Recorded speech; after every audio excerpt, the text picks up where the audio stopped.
Hey guys, it's Laura Lee here. Welcome back to Sawdust and Cornbread.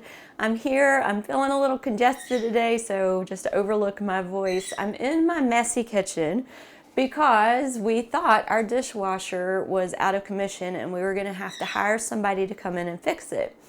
Turns out there was a really simple solution, and I want to show you guys just in case this ever happens to you. So if you think your dishwasher needs a repairman, I'm going to show you what to do before you call him in. You may not have to spend any extra money at all. It's really simple. I got the dishwasher emptied. Now I'm going to show you a simple fix if you're not getting electricity or if your dishwasher isn't working.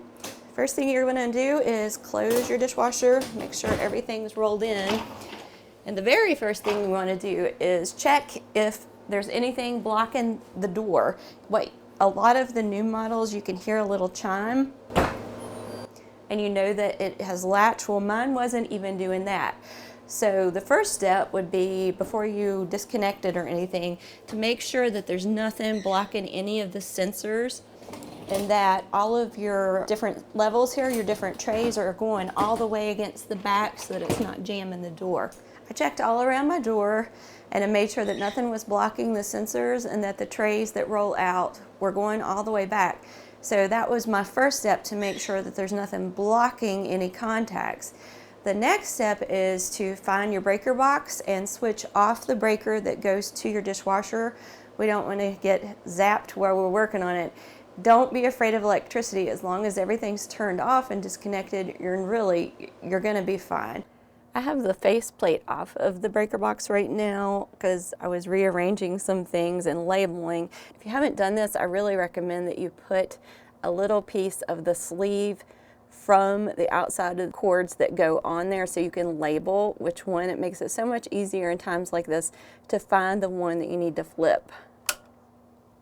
All right, so I've got my dishwasher flipped off. Now I know there's no power going to my dishwasher. I'm going to check. No sound, which is what was happening before I fixed it. There was no sound at all to let me know it was on. But it's always a good idea to take a voltage detector and hold it up to those wires underneath. All right, so you're gonna get down here in the floor, and in front of your dishwasher there may be a panel. Hopefully your contractor thought to make that easily detachable. Mine's just hot glued on there so it pulls right off. Or it might be put on there with a couple of screws or some Velcro. Then next you're gonna have this box plate that is attached with two little screws. So you take the screws out of each of the sides and then that face plate will come off. Now, once you take that off, and I've just got this stuffed in here to show you, but you're gonna see that there's some insulation in there, and that helps with the sound so you don't hear your dishwasher as much. And the problem could very well be in this insulation itself. Sometimes as the door is opening and closing, that can shift around. I'm going to go ahead and pull that out. It's not attached to anything. It just wraps around the dishwasher. Get you a little closer in here and see if you can see. So sometimes what happens is, as that insulation moves around, it can bump against some wires and make them come loose. Now again, everything's disconnected. The breaker's off the dishwasher.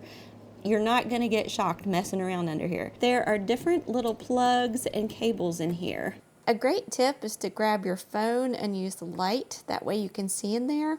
You're going to take every single one of these connections that you can reach, disconnect them like that, and then reconnect them. Just stick them back in there. It's like a little plug-in, and make sure that it's good and tight. Give it a tug, and do that with each little contact point.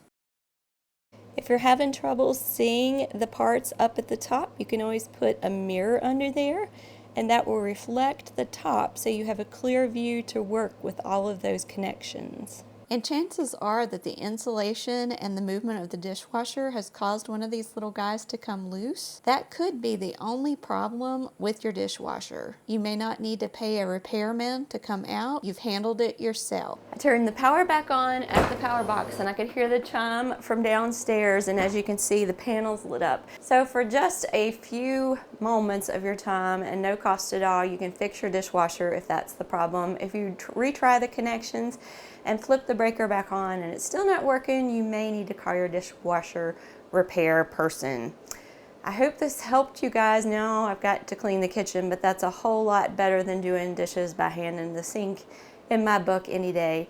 To put the panel back on, you're going to reverse, put your insulation back in, put your faceplate on, screw in your screws, and then reattach the front. If they used hot glue to attach that front panel, you can always get a hot glue gun, put just a couple of daubs of hot glue on both of the sides, and then stick it on, and you're back in business. I hope this helped you guys.